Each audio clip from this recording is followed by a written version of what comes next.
Video number 56 is not really a car, so I can't really say it's Diecast car, but it is cool.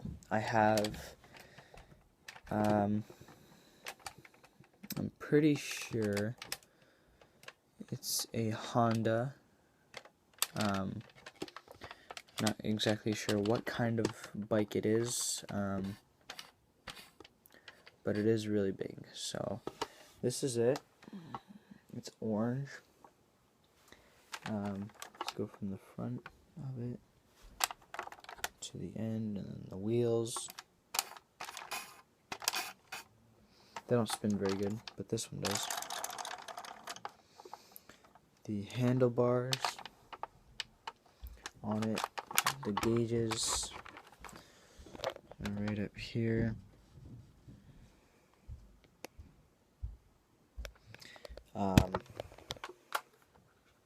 I'm pretty sure that this is in like race modifications. There's a clutch pedal, a couple other things. The back of the bike, I'm pretty there. Those are race tires. It's also got hydraulics.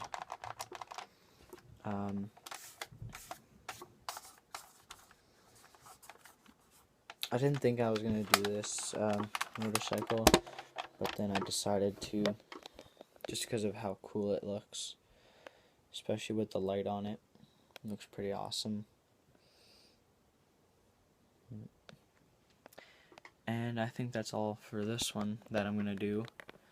My next one is a truck, and then I have the VIP cars. So let's get to it.